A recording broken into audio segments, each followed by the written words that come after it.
Good afternoon, and on behalf of Hudson Institute, I would like to welcome all of you who are here in person and those joining us from around the world. I'm Aparna Pandey, Director of the Initiative on the Future of India and South Asia.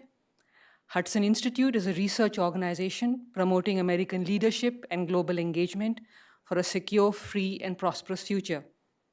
Founded in 1961 by strategist Herman Kahn, Hudson challenges conventional thinking and seeks to guide public policymakers and global leaders in government and business through a vigorous program of publications, conferences, and policy briefings. We are honored that we have with us today two stellar speakers to discuss US policy and Taliban rule in Afghanistan. Ambassador Husain Haqqani is Senior Fellow and Director of South and Central Asia at Hudson Institute. He is also a diplomat in residence at the Anwar Gargash Diplomatic Academy in Abu Dhabi. Ambassador Haqqani served as Pakistan's ambassador to the United States from 2008 to 2011 and is widely credited with managing a difficult partnership during a critical phase in the global war on terror. He is the author of 4 books and the co-editor of Hudson's journal, Current Trends in Islamist Ideology. Joining him is Ambassador Adela Raz, visiting fellow at Hudson Institute. Ambassador Raz served as the last ambassador of the Islamic Republic of Afghanistan to the United States. Prior to that, she served as the first female ambassador and permanent representative of Afghanistan to the United Nations. Over to you now, Ambassador Haqqani. Thank you very much, Dr. Pandey. Good afternoon. It's been 2 years since the US withdrawal from Afghanistan. The Taliban have imposed a brutal dictatorship on Afghanistan's 39 million people, denying them the most basic human rights. Anyone with a modicum of intellect and knowledge of history could have anticipated that. There has been an economic collapse. Life in Afghanistan is a nightmare. Thousands of Taliban opponents have either been murdered, gone missing, or put in prison. Women can neither work nor move freely. Female students are being denied access to education except at a limited level and under the Taliban's conditions. The withdrawal, of course, was the result of a political consensus in the United States because both the Trump administration and the Biden administration was involved in it. The assumption was that America could do no further good in Afghanistan. President Biden went to the extent of saying that I cannot countenance sending my son, who was an American soldier and served in Afghanistan. I can't send them for the rights of the women of Afghanistan. Our strategic purpose is served. We have degraded Al-Qaeda and we no longer need to be in Afghanistan. President Trump had a similar reasoning. He said, we've been there long enough. If they have problems, they need to solve them themselves. Well, we are going to discuss that today, Ambassador Adela Raz and myself. And we will probably try and look at what options does the US have left. The withdrawal hurt American prestige, but there are those who say prestige is not really that important, although I personally think it does matter a lot. It's the withdrawal from smaller arenas that encourages peer rivals to move into other arenas. Would Russia have been able to move into Ukraine the way it did if America had not withdrawn from Afghanistan? Hypothetical, but worth examining. China is already moving into Afghanistan. The assumption that after getting out of Afghanistan, we will be able to focus more on peer rivalry with China is also proving wrong because Afghanistan is itself becoming an arena where China is going to become a major player and could be a source of trouble. And as far as the promises that were given to all of us by the negotiator of the Trump administration, Mr. Zalmay Khalilzad, that the Taliban have changed, there is no sign thereof. The killing of Al-Qaeda leader Ayman al-Zawahiri in Kabul confirmed that Al-Qaeda had returned to Afghanistan. So the notion that somehow we have already won that side of the war and therefore can walk away from the theater of war has proven wrong. Now, all those mistakes are in the past. So where do we go in the future? I would like to begin by asking my colleague, Ambassador Adela Raz, to actually give us a lay of the land of Afghanistan and what you feel are the policy options for the United States. And of course, since this is more a conversation, I will jump in when I feel like it and give some opinions on what I think options are. First thing, of course, in my opinion, Ambassador, and please correct me if I'm wrong, is that the United States needs to revisit the mistake it made of withdrawing. Now, of course, that also involves recognizing the mistakes that kept the Americans for so long in Afghanistan, made this one of the most expensive wars, and yet did not accomplish the goals. I remember writing a piece in the Wall Street Journal that summarized the mistakes. America tried to accomplish too much, tried to cast Afghanistan in America's image, tried to build a military that was exactly like the American military without thinking that America can afford that military with its economic resources, Afghanistan cannot. And lastly, created a military that was heavily dependent on technology. And that technology was maintained primarily by American contractors. And when the contractors were withdrawn, then this military that had been trained to fight with air cover all of a sudden had no air cover, and so they couldn't do that. That said, the Taliban have returned to power.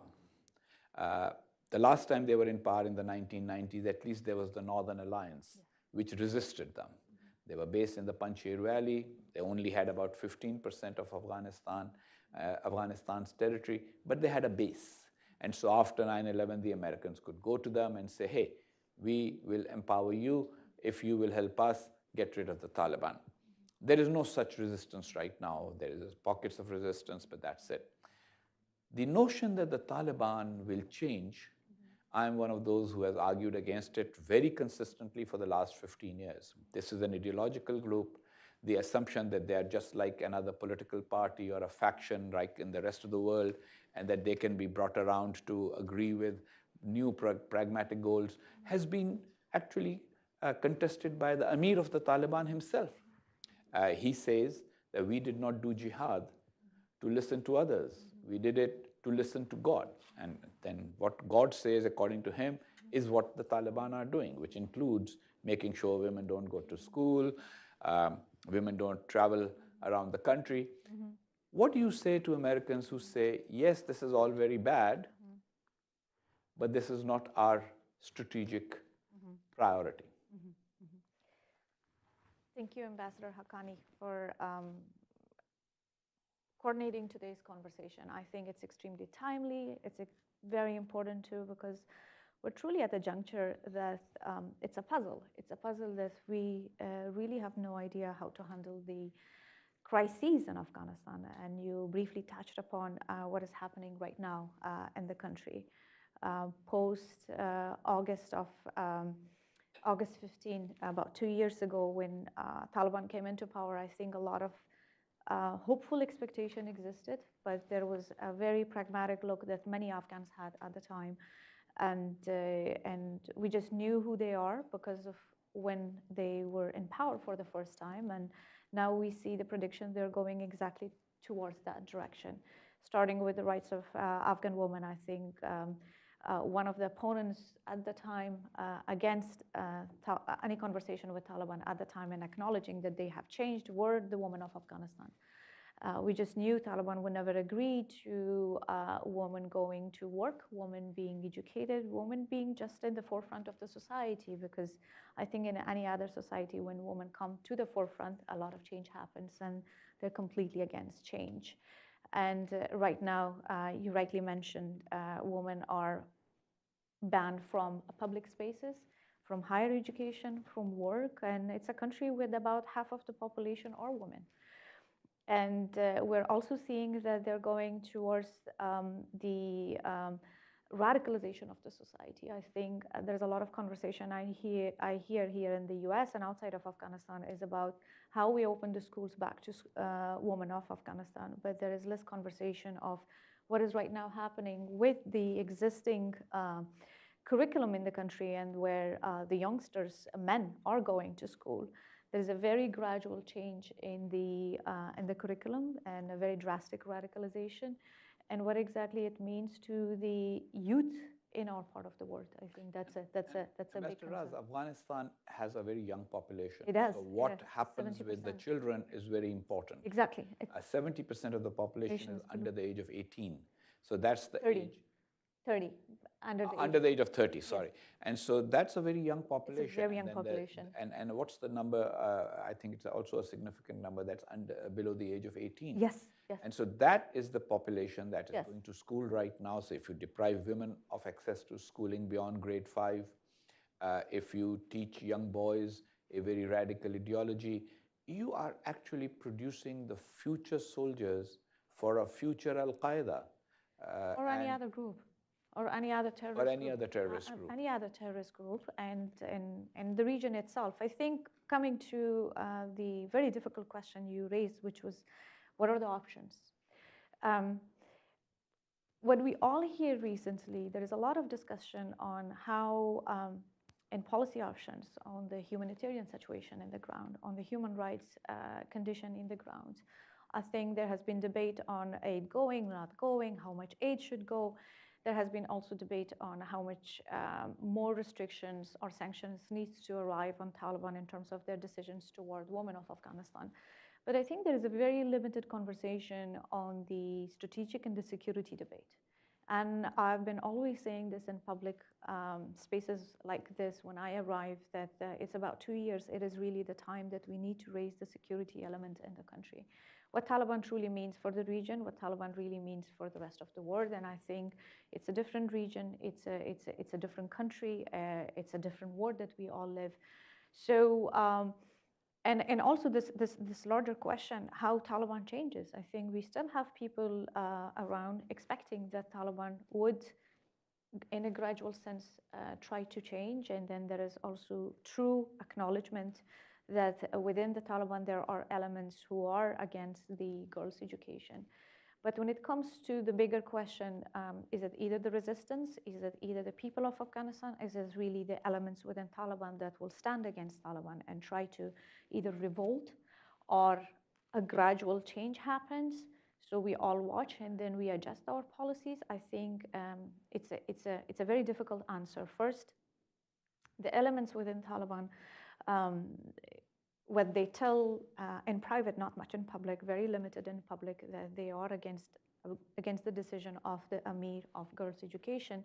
They still have not been able to revolt anything formally yet. And in terms of the structure, how Taliban are, it's a very hierarchy system. So if in the lower level they stand against the Amir, this means they're opening the door for their own followers to stand against them. And I think that expectation that one day they will do that, it might be too idealistic at this stage. Second, if we think of people of Afghanistan at this stage, will they revolt? Will they ask for greater change? I think their ask for greater change has been there from day one. But the question is, how much of that ask has been supported from outside? I don't think so. We have a very clear example yet around the world where a movement without any outside support has been effective enough to make a regime change. So that's also very wishful thinking in a sense. And the third one, I think, was really the pockets of movement or resistance inside the country. I think it's still very small. It will still take a lot of time. And then it comes back to wherever we go, there is no military option so far, people say, on the table. And the Taliban have the means and the power. I mean, there's lots of American military equipment left behind, etc., which they can learn to operate, and they can use that to actually oppress the resistance. They've been doing that much more. I mean, women demonstrators actually have been suppressed with brutal force. So I think that it's important to understand what the Taliban see themselves as standing for. The Taliban Prime Minister Mullah Hassan Akhund recently said in a speech that the Taliban are not here to provide food for the people. Important to pay attention to his words. Because sometimes what people say should be listened to instead of us working on assumptions. If somebody tells you, this is what I am, and you pretend that, no, you are much nicer than that, That's for psychiatrists. That's not for policymakers in the strategic realm. So they said the Taliban are not here to provide food for the people. God will provide for that. We are here for three major objectives. Exit of the US and its allies from Afghanistan, which has been accomplished. Provision of security, which we are in the process of doing by making sure that there is no conflict and there's no, everybody is sort of put in their place. And the third is paving the way for a real Islamic system in the country. And the real Islamic system is going to be defined by their ulama, their leaders. It's not going to be based on your understanding of Islam or my understanding of Islam. So there's no room for pluralism. This is going to be a totalitarian regime. However, the United States does have experience of dealing with totalitarian regimes. There is no reason why the United States cannot find a way of helping the United Nations, the multilateral agencies like the UN, the World Food Program, the World Health Organization, and UNICEF to provide humanitarian assistance to the people of Afghanistan. But at the same time, it's also, there are people here who keep on saying, you know, let's remove the sanctions, recognize the Taliban, and move on. Would recognition, I should frame it differently because I have a view on this myself, wouldn't recognition just mean acknowledgement of everything that the Taliban are doing as normal? Wouldn't it amount to normalization? And is there a way of engaging with the Taliban for functional things like humanitarian assistance, like providing for the people of Afghanistan, while at the same time making it known that they are not considered normal by the international community? I think in response to that question, I would say as of now there's no appetite for recognition. As far as I understand, I think every member state have came forward very clearly said, and then there's no appetite for recognition, which is that's out of the window. I think it's exactly as you suggested, a way of how to speak with Taliban, how to engage with them in order to do the practical things like delivering humanitarian aid and at the same time not empowering them. I think that's where it's a very difficult space. But it really does bring us to one acknowledgement, and I think as an Afghan, I always want to emphasize is that the aid should not be taken as a hostage of conversation, because it's a country, as you said, 38 million of the population are inside the country. It's a dire humanitarian situation, dire economic condition. And you also mentioned that it's a regime that it doesn't matter to them if people are fit or not.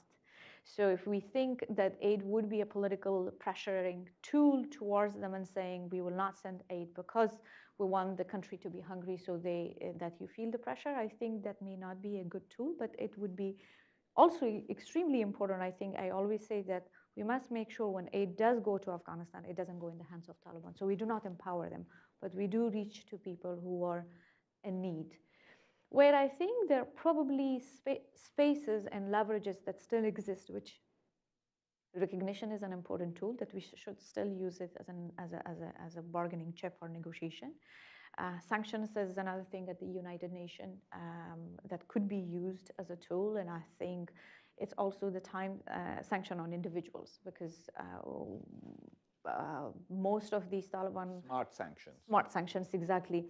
Most of these Taliban members who they come on public, they speak, their families are outside of Afghanistan. I always say we have to start raise these questions when their families are outside and their daughters go to school, where this hypocrisy leaves us. And I think we need to, the countries who are hosting their families needs to be now going back and asking the tough questions. And I think the one thing that I'm constantly reminding everyone is the political and the security debate inside the region in Afghanistan. I think here in the US, as I said, we speak about two parts. It's humanitarian aid and human rights. We don't speak about the role of China Chinese engagement in Afghanistan. We don't talk about how volatile the region is.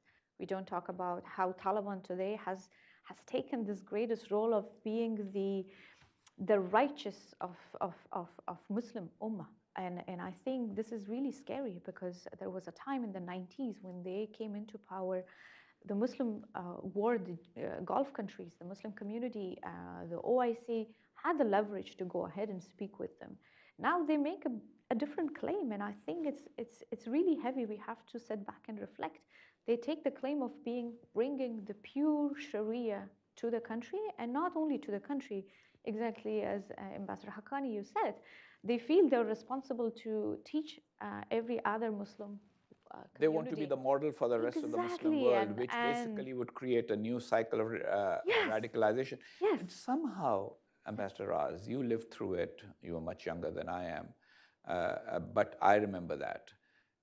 It seems to me as if in the 2020s, we are back into the 1990s as far as the American view is concerned, because no one was paying attention. The attitude here was, Afghanistan, Afghanistan, you know, who cares? And Al-Qaeda was just a minor sort of, you know, irritant. They attacked the USS Cole, they did that, and we've got a handle on it. And of course, somewhere the ball got dropped and 9/11 happened. And then America woke up. But as happens with people who suddenly wake up, and then, because then they also need to go back to sleep. And so I feel that we've gone back to sleep. And now nobody's paying any attention to this. That problem's already taken care of. Radical Islam is gone. Political Islam is a lesser threat. And, you know, we will all live happily ever after, just focusing on China. But as you pointed out, there's a Chinese dimension here as well. First of all, there's a very small, narrow corridor that separates China from Afghanistan. People need to look at the map for that. The second part of it is that China has just signed an agreement with the Taliban to extract oil in the Amu Darya Basin, which basically means they will be involved there economically. Amu is in the north. And almost in the north. And then secondly, they are going to also get involved in other mining operations. The United States helped the Afghan Republic map. The US Geological Survey mapped all of Afghanistan for where its mineral resources were. Well, guess what? Who's going to use that map? It's going to be the Chinese. So this notion that somehow we will leave Afghanistan to pay attention to China is proving wrong, because China is in Afghanistan. Lastly, there's been a lot of concern about Pakistan historically. And Pakistan is going through serious turmoil, political, economic, and it's also being targeted by the Pakistani Taliban. And there's a change I noticed. There was a time when people assumed that the Pakistanis would have influence with the Afghan Taliban. What I am sensing now is that the Afghan Taliban think that Pakistani Taliban are their instrument of influence over Pakistan.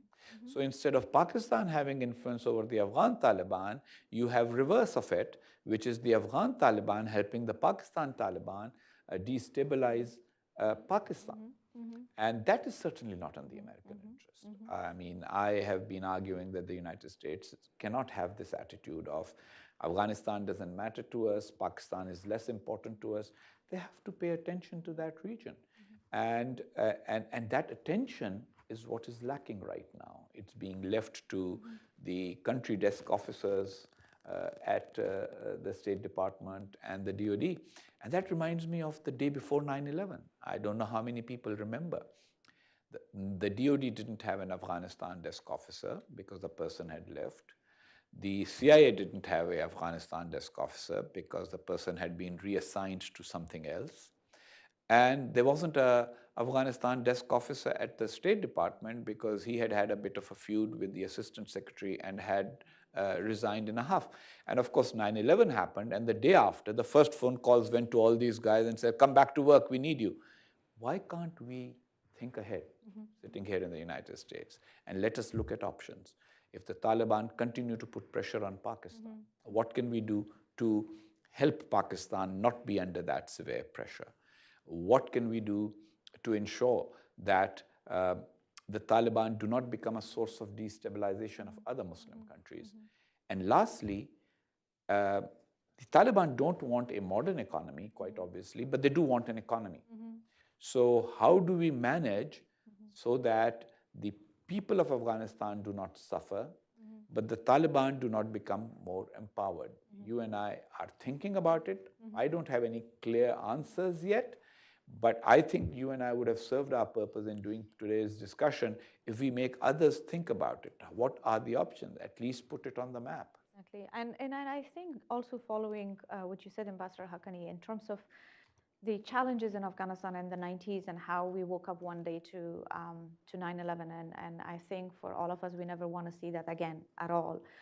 And I think adding on, it's always looking into Afghanistan not as an isolated case, especially now. I think that's where I always wanted to bring the pitch, because do not look at it as an isolated case, only as a case threat of Al Qaeda. I think yes, it's 2023, and then the seriousness of Al Qaeda is it still a serious threat or not? And I think it's also the debate of, well, if anything rises from Afghanistan, from Verizon, from outside, we would be still able to manage the threat. But I think it's a comprehensive package, a package of coming to the issue of Pakistan. You mentioned there is a lot of instability. You also have a younger generation, much radicalized, if I may say, than the Afghan youth, to be very honest, because our youth had the 20 years of openness where we lived in radical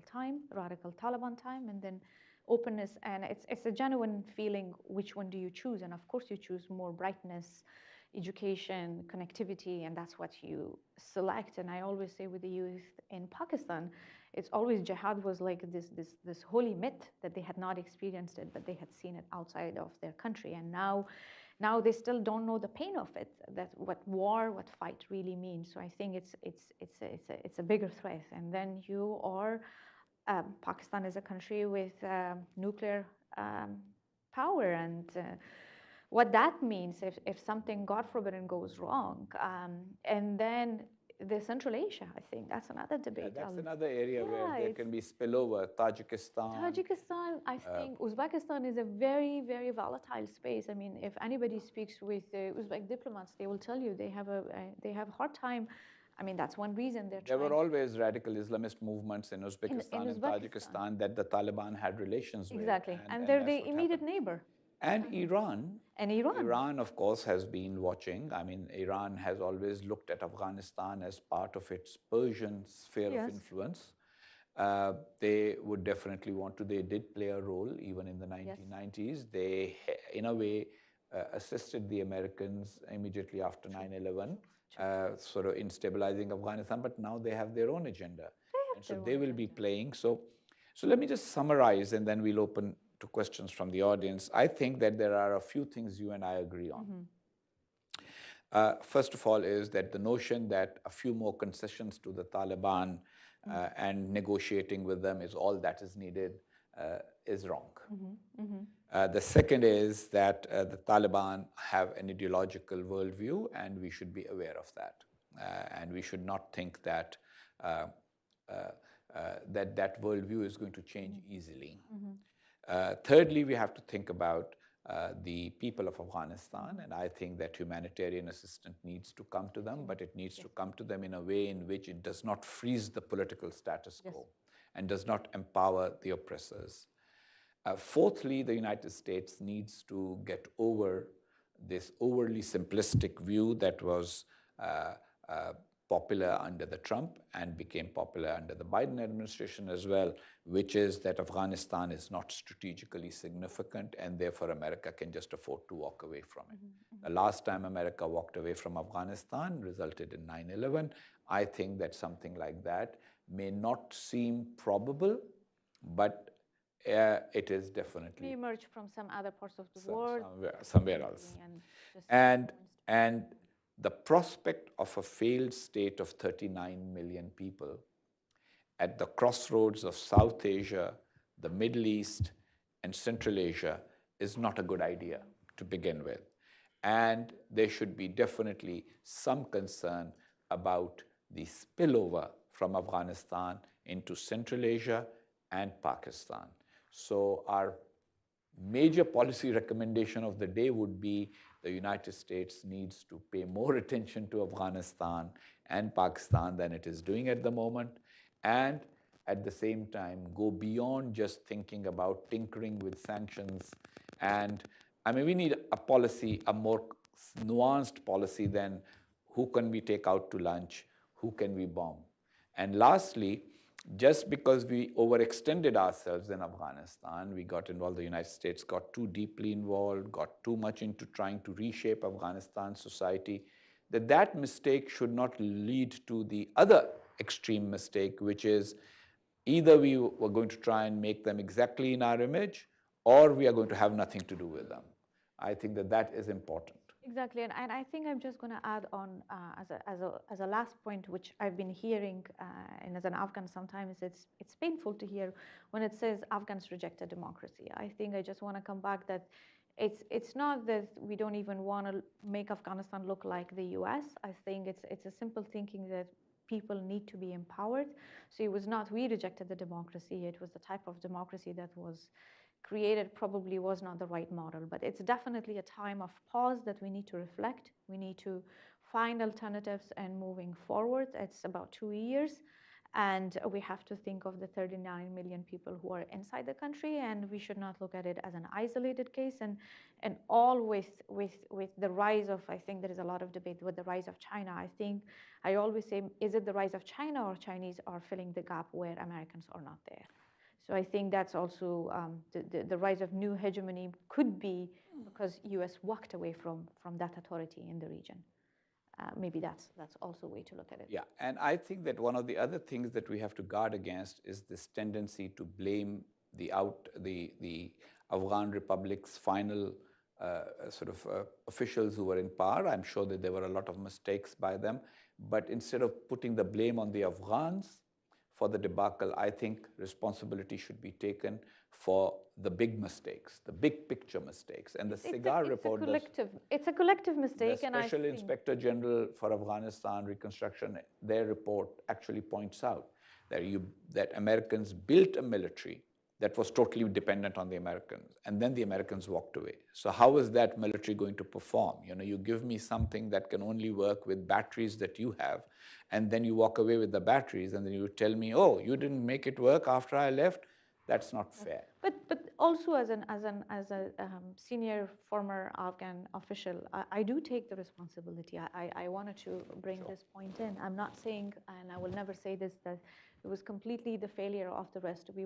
We were absolutely part of the failure. We didn't make the wrong decisions, and it's a collective failure. But right now we are in this very, very complex situation, unsolvable problem. But I think it is the time that we do need to bring our nuances, and we must bring the security debate to the conversation. I think that's wherever I go, I say, let's bring the security debate, let's bring the security challenges in the region, what it means for not only for Afghanistan, for the region and even outside. I mean, if we speak with colleagues from the African continent and the rise of radicalism there, ask them, and then they will tell you some very exciting or scary takeaway from what happened in Afghanistan and what Taliban have become the model for the rest of radical Islamists. Okay. So, for example, Boko Haram in Africa took inspiration from the Taliban even before, in terms of saying no women will go to school. That's how it all started. And now we have a problem in Africa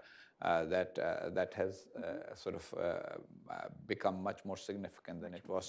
So this idea that somehow we can isolate everything and just look at, look in unidimensional ways is incorrect. Okay, questions, comments, and short observations, but we tried not to give you a lecture. Don't give us one as well. Right there, Mr. Fratkin.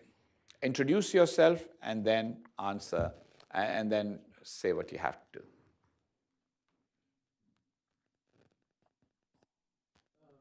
Hello, Fratkin. I'm a senior fellow here at the Hudson Institute, and thank you both for your discussion. Both of you, I have to say one thing, and then I will ask my question. The present Taliban regime is, so to speak, a repeat of an earlier Taliban regime.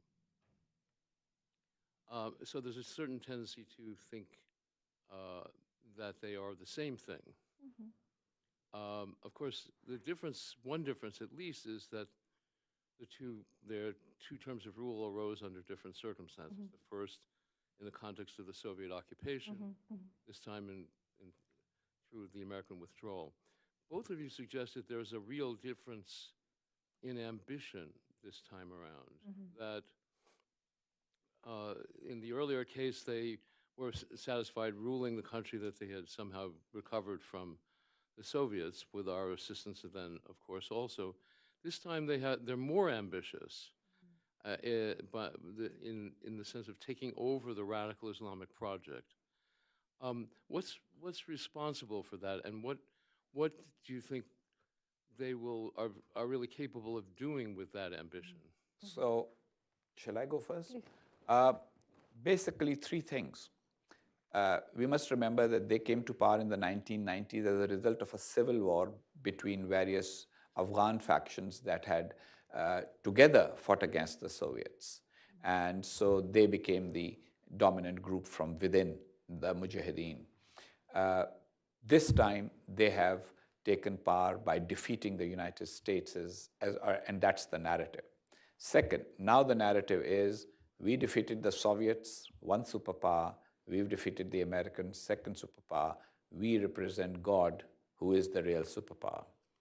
Third, that time, they did not have the kind of advantages that they seem to have now, which is, they had no exposure to the world at that time. If you remember, they were just country folk. Now, of course, and they didn't have people with a soft spot towards them. In the Doha process, they have created pockets of support, even in the West, people who think, these are people that we can negotiate with, people that we can deal with, people we can talk to. And having established themselves as, we are the only project in town. So therefore, they are expecting that they can actually be a little more ambitious, both in terms of getting recognition. It's an important thing. Ambassador Raz said that there is no appetite for recognition. But let us be honest. Every now and then you see some people saying things like, yes, but what are we going to do? They are the only people. I mean, not that we will not. Yes, we will withhold formal recognition, and there are a lot more missions. There are a lot more diplomats coming and going, etc. So now they have more options of being on the world stage. That has also influenced their thinking. And I always think it's the 21st century element too. I think the boom in technology in the 90s when they arrived, I think we were still, it was the start of what we're experiencing right now. And then in that sense, they have changed. They've been really good, and they're They're very social media savvy. Social media savvy. They really have learned the terms of the international community. And I think post 9/11, we have to acknowledge there has been there was this radical thought connectivity across the globe, right? And then they're starting to lead it. If people can recall, right after the collapse, I think it was the first week or maybe the second week, in our national TV, which just the week before there was music and entertainment and female singers singing, just within a week there was a parade, Taliban's military parade, and there was a part of it where the suicide bombers squad was walking. And to me, I was sitting there and I just wanted to make sense of it. And I said, okay, what it really means to any other radical Islamists who are... The demonstration effect. Yeah, the demonstration's like really far away. And now they have access to the same information publicly publicized from the national TV with English subtitles underneath. And I said, what it means. This is a lot more like Iran, where there was a modern state. There were all the modern means of governance, etc., available, and then they were just taken over. So there's a difference. In the 1990s, they took over almost nothing existed. Yeah, a rundown, totally destroyed country, and they just had the population. Now they have an infrastructure that they have inherited. They have technological means that they have inherited, a cell phone system that already exists. There were no functioning phones in Afghanistan in the 1990s. And in a good speaker now, he speaks fluent, he sits on the TV, and he very rightly argues and says, yes, my daughter goes to a school outside of Afghanistan, but because she goes in a very Islamically veiled, compared to schools in Afghanistan, they're not really Islamically designed, so of course the school needs to So be we will banned. wait, and And we listen to it. so that's the big difference. Yes, sir. Introduce yourself and question. Thanks again, Ambassador Haqqani and Ambassador Raz. Akshob from USISPF. Ambassador Haqqani, you touched on the US having to recalibrate the way they think about Afghanistan, and particularly right now we've seen the 20-year anniversary of the Iraq War, and there's so much contrition and thought that doesn't seem to have happened with Afghanistan, the same metric. And I wanted to ask you, and Ambassador Raz, from the SRAP perspective, when Zalmay Khalilzad was far more active in negotiating, what does Tom West do now? What's his mandate with the current Taliban regime? And since you touched on Pakistan, is the 90s way of looking at the Taliban government also changed, like from strategic depth of Afghanistan? How does the current coalition government look at Afghanistan today? I think it's coalition government in Pakistan. Well, I would say that as far as Pakistan is concerned, right now it's thinking very little about the strategic issues. Right now, as you know, Pakistan is in a tailspin. It's a more or less a media circus on a daily basis, with all headlines being about Imran Khan saying this or doing that, or somebody doing that to him, or he's etc. So it's like it's a spectacle rather than a policy thinking environment. But those who do think about Pakistan's long-term future, they are definitely alarmed. They are alarmed that the Taliban have not been as responsive as the Pakistanis expected them to be, or Pakistan's intelligence service expected them to be. The Taliban are being very difficult on the subject of the TTP, the Pakistani Taliban, the Tehrik-e-Taliban Pakistan. The TTP has attacked inside Pakistan. It has attacked Pakistan's security forces in a very targeted manner. And so that will result in some rethink in strategic terms, and hopefully it will be in a better direction. But it doesn't always work that way in case of Pakistan in terms of policy choices. But there will have to be some rethink. Now, Afghanistan is too important for Pakistan. It's a neighbor. It has an overwhelming ethnic population with Pakistan. So Pakistan cannot have the attitude that others have of just walking away from Afghanistan or saying it's not important. Pakistan will remain engaged in Afghanistan. What they can come up with, I think we'll have to wait and see. There are voices from Pakistan that are mixed. There are those who say we need to deal with the Taliban a little bit more firmly with Afghan Taliban so that they stop the Pakistan Taliban project. And there are those who say, no, we don't need to do anything. The rest of the world should engage with the Afghan Taliban like we have done. So we'll see what comes out of that one. As far as the mandate of the Special Representative for Afghanistan is concerned, I think that Tom West is right now just struggling to try and find a way of negotiating with the Taliban, for example, the resettlement of all those American citizens and others whom the Americans would like relocated out of Afghanistan. That's a huge enterprise. That's a very difficult one. Talk to the Taliban about other matters on a day-to-day and functional basis. But in the end, this is not going to be decided by the special representative or by even the State Department. It is in the end the President of the United States who has to give up his attitude, which is very entrenched, that, oh, it's not a country that is that important and I'm not going to think about it, which is what he has done if you think about it. He doesn't even answer questions at press conference. When he runs with the media, if somebody asks him a question of Afghanistan, he doesn't want to answer it. He wants to actually act as if what happened in Afghanistan didn't happen, and somehow Afghanistan doesn't matter. And that if he does that, it'll go away. It won't go away. So that is where the thinking has to come. Now, Congress also, very frankly, we have a dysfunctional Congress. Nobody's actually had a serious hearing on Afghanistan. Nobody wants to talk about Afghanistan in the way in which, why did the United States not succeed in doing what it wanted to? Did it become too ambitious? Did we try to do too much? Why couldn't we control the corruption? Was it because our own contractors and corporations were involved in it? We should have an honest reckoning of all of that. There is a cigar report, but other than that, I mean, the kind of open hearings, discussion, discourse hasn't happened, and it should happen. It will happen only over time. But what I'm noticing is that the media interest in Afghanistan has also waned so much that I'm not expecting, at least after Vietnam, there was a contrition and analysis, and many people wrote books. Right now, nobody's even writing those books because they don't think anybody's going to read it. And so, so that is a major problem here. You know, you went with a huge project, you were there for 20 years, you built something, then you walked away from it and allowed it to be destroyed. You need to evaluate what happened.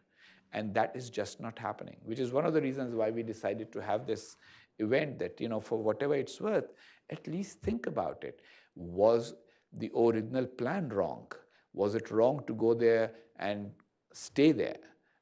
What did we do wrong? And then when at the end, was walking away an even bigger mistake? And so we need to think about all of those things, and we are not doing that at the moment. And it's just not happening right now. And if I briefly touch on the Pakistan side, I think observing from outside, one thing I noticed, I think initially when Taliban took over, I think there was a lot of excitement in Taliban, just seeing from the gesture that the chief ISI arrived to Kabul just in a few days, and it looked like, okay, now we will have complete control. But we're hearing more and more, despite so many other things that have changed within Taliban, it's also the political rivalry within the Taliban structure and institution. And I think there has been a lot of engagement at the time with those who were not really taking the leadership in Kandahar. The engagement was a lot with outside of the Kandahari Taliban, and now we see that the higher authority comes from them. So I think Pakistan's investment was also on one side. So that's number one. And I think number two, with Pakistan, I agree with Ambassador Haqqani. I think probably there are few right now starting to realize what a big mess it is. But for the public, it's going to take a little longer time, because keep in mind that this Taliban project was a favorable project that was constantly backed up. And now suddenly withdrawing is going to take a longer time for the public to realize what a mess it is, and it's going to impact them as well. And popular leaders in Pakistan, like former Prime Minister Imran Khan, they have been very unremorseful about it. If you remember, he declared it as breaking the chains of, or the shackles of slavery. So that kind of attitude obviously permeates down. And there are people who think, yeah, sure, they have people who have attacked, waged a few terrorist attacks inside Pakistan. Well, we'll talk to them. They're our brothers, etc. So that way of thinking is still there, and that will have to be changed. We'll see how that will happen, because it does take time for a country to actually change its orientation, go from this thinking that, you know, jihad is the way to secure Pakistan, to understanding that jihad is now becoming a problem for Pakistan itself. And also, I think for TTP, one last thing, for TTP, it's also how much either Afghan Taliban has influence or not. It's also how much they're learning from the tactics and techniques and the way they came to power, even militarily, because right now the attacks on police checkposts, it's exactly what Taliban did at the initial stage. They started to attack police checkposts in Afghanistan. So they're repeating the same cycle what Taliban had succeeded technically doing. And coming very lastly on the U.S. policy side of it with the Tom West, I think there is I have to say a lot of the U.S. foreign policy is dictated by administrations and by political constituents. And because of how brutal the failure or the collapse of Afghanistan was, at this stage, I think the political appetite is not strong enough to go and ask the hard question. And probably it will take a little bit more time, longer time. And colleagues at the State Department, especially with Tom West and Special Envoy Rina Amiri, they're trying their best, but it's how much of a mandate they have and which direction they need to go or not. It really comes again from above. I mean, they are functional officers. At the end of the day, this has to be a political discussion at a much higher pay grade than theirs. What I'm going to do is I'm going to take 2 or 3 questions together, because we do want to have a hard stop at 1. So therefore, we want to do it that way. So please go ahead. Yes, right in the middle.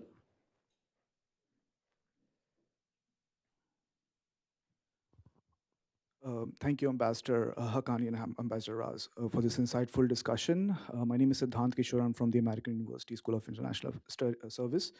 My question is on the rising terrorist threats from the region. CENTCOM Commander General Michael Kurila also said in his assessment that in the next 6 months, we are going to see the potential of Islamic State Khorasan province to have the capacity to attack the West or perhaps the Western interests. And there have been failed attempts with Pakistan delegation traveling to Kabul to secure a peace deal. And on that particular note, what do you think the counterterrorism policy of Pakistan might look like? Are we looking for a Zerbeas 2.0? Or perhaps when the media circle settles down, fades out, do we see an engagement with the United States on the ground again? So yeah, thank you. The short answer is that the United States is engaging with Pakistan on counterterrorism. I think that there are elements in Pakistan, especially in the military and the intelligence service, who realize that there is a problem and they want to deal with it. But as Ambassador Raz rightly pointed out, the political environment has not been conducive. Eventually, it would be in Pakistan's interest, and you know that I have had that point of view for 20 years, that it would be in Pakistan's interest to deal with the terrorism question much more firmly, make sure that it does not impede Pakistan's progress in any other way. But right now, all progress, everything is on hold. So eventually, they will have to deal with it. Whether they deal with it as effectively and the way somebody like me would like to see it, I'm not too sure. We'll see how that plays out. Yes.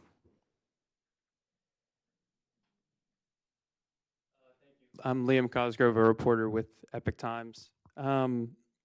My question for you is, so out of Brown University, the estimates for civilian casualties throughout the Afghanistan war were around 70,000. UN estimates since the Taliban took over about 500. So far fewer, even on an annualized basis. I know you're saying you're not for, and then also the fact that, when we left, it went right back to the Taliban, so we didn't even gain much from that invasion, as you point out. And I know you say you're not for another full-scale invasion, but I just wondered what your solution looks like if it's not a full-scale invasion and if it's not total isolation. Can I? Just putting it on the record, for me as an Afghan who were raised and born in war, all my life I remember is constantly my family moving from one part of Kabul to another part of Kabul just to survive for life and for food even, because it was hard, and then constantly seeing how much of I lost my family members to this war, and until last day when Taliban were coming in, there were family members who were in the front line fighting. So no, I think I am that at this stage. I think military solution is pretty hard for me as well.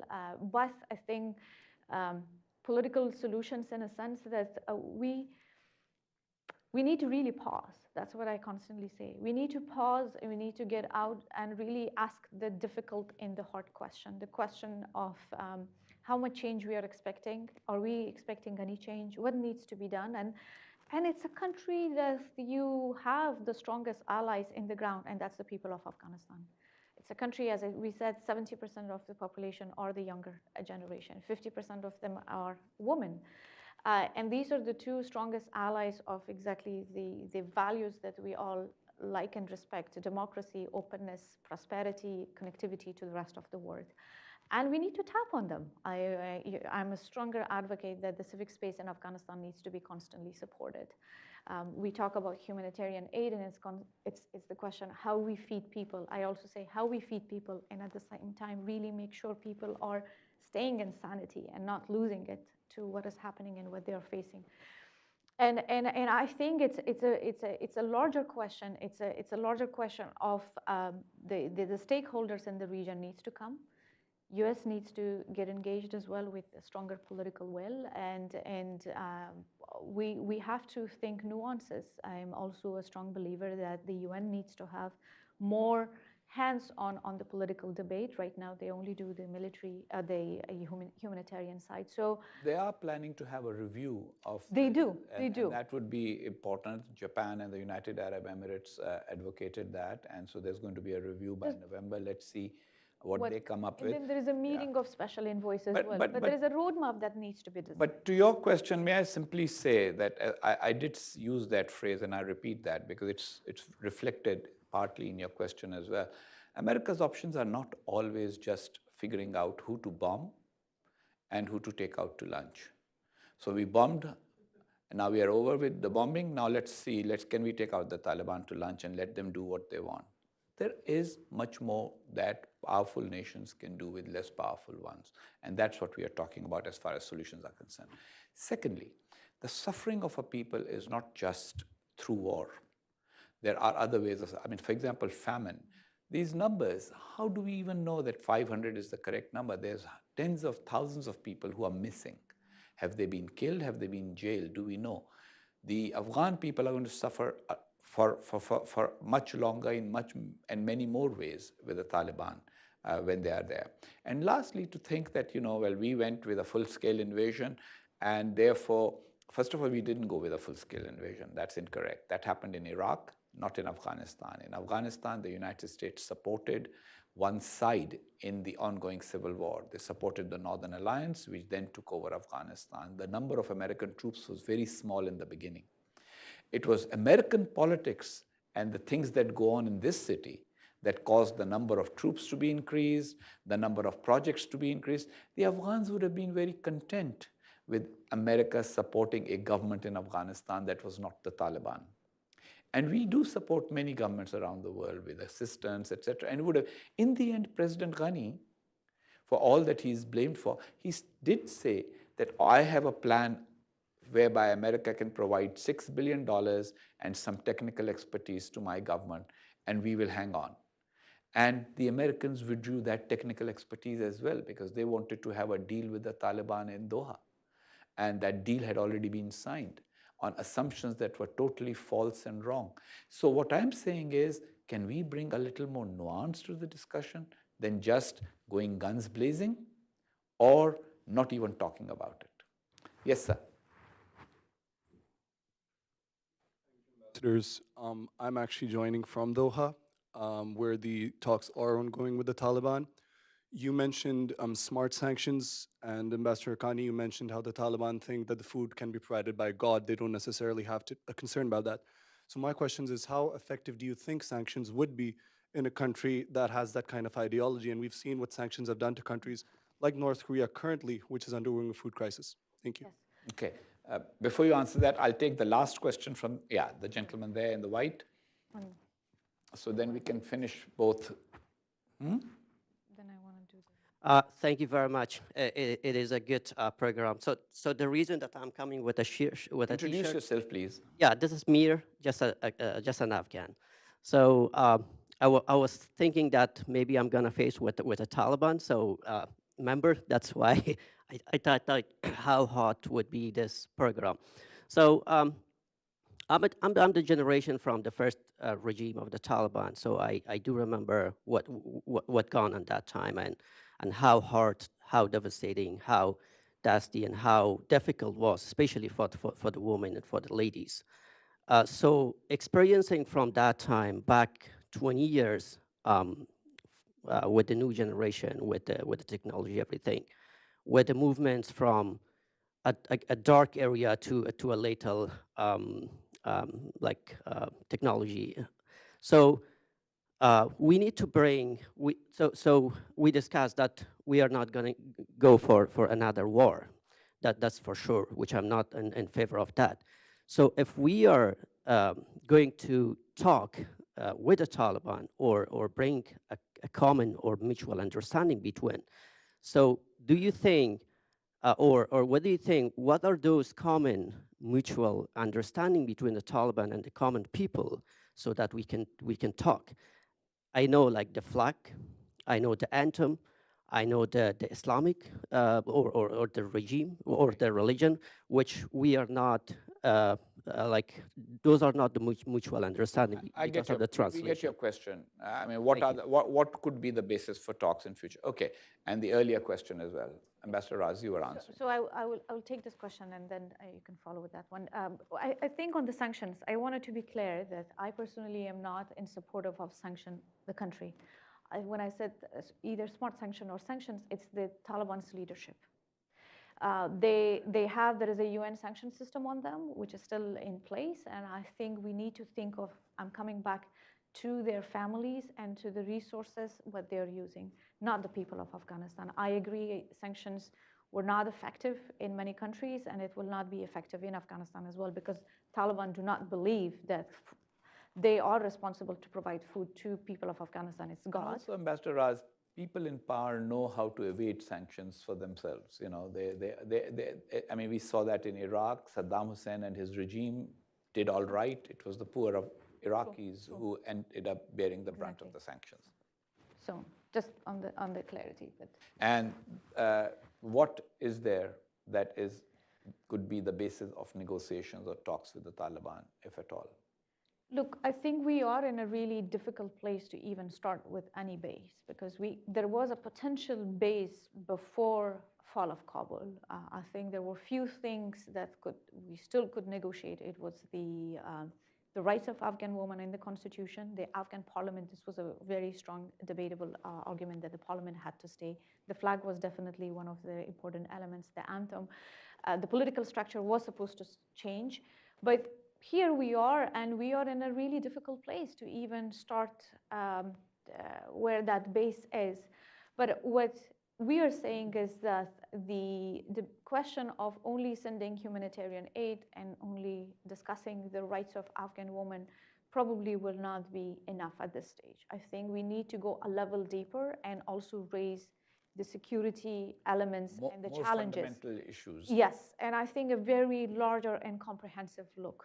It's 2 years, things have not improved, it's gone worse, and here we are, what can be done? And I have to say that I don't have a solution for it. And having a deal for the sake of a deal is not always ideal, which is what, unfortunately, the Doha agreement was. It was a very flawed agreement, and the Biden administration could have walked away from it, but they chose not to because President Biden really wanted to come out of Afghanistan.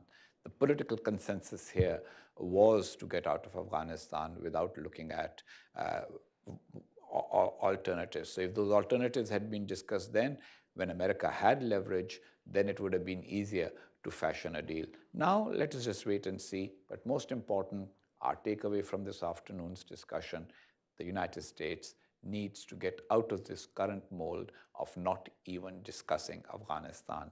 Afghanistan will remain important for US policy, and for all the reasons that we have stated, it should be something that should attract some policy discourse, discussion, and decisions. Thank you all very much for joining us. Thank you. Thank you, Mr.